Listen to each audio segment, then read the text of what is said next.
જામનગરમાં આજે બુધવારે સવારે કોંગ્રેસ પક્ષ દ્વારા આક્રોશ સભા યોજવામાં આવી હતી। કોંગ્રેસના પ્રદેશ પ્રમુખ અમિત ચાવડાની ઉપસ્થિતિમાં આ આક્રોશ સભા શહેરના ગોકુલનગર વિસ્તારમાં આહિર સમાજની વાડી ખાતે યોજવામાં આવી હતી, જેમાં વિધાનસભાના વિપક્ષના નેતા તુષાર ચૌધરી તથા કોંગ્રેસના અન્ય પ્રદેશ અગ્રણીઓ તેમજ સ્થાનિક નેતાઓ અને કાર્યકરો હાજર રહ્યા હતા।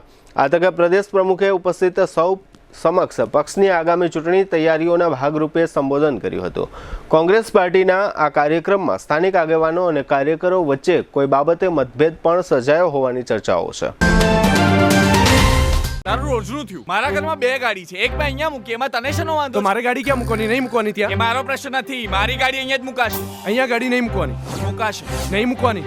અહીંયા જ મુકાશે। શું થયું?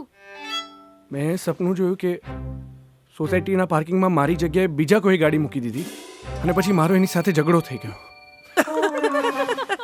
આઈ નો આપણે જૂની સોસાયટીના પાર્કિંગના ઝઘડા ત્યાં જ મૂકીને આવી ગયા છીએ। સાચું કહું બેટા, તે આજે નવું ઘર લીધું છે ને, ત્યાં આપણા બધાના મનને શાંતિ મળે એ માટે બધું જ છે। આપણે બધા અહીંયા આવીને બહુ જ ખુશ છીએ। મમ્મી, તમે અને પપ્પા હંમેશા શું કહેતા? ઘર એને કહેવાય કે જ્યાં બધાની ખુશી સમાયેલી હોય।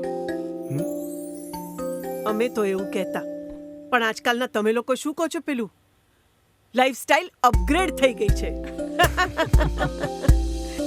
નિકુંજ બાનુગડિયા ગ્રુપ આપી રહ્યું છે જામનગરને એક નવી ઓળખ। High rise buildings, multiple amenities, allotted parking space અને બીજું ઘણું બધું। એવું જોઈને તમે જ કહેશો કે નિકુંજ બાનુગડિયા ગ્રુપની કોઈ પણ સ્કીમમાં ઘર લીધું હોય તો લાઈફસ્ટાઈલ અપગ્રેડ થઈ જશે।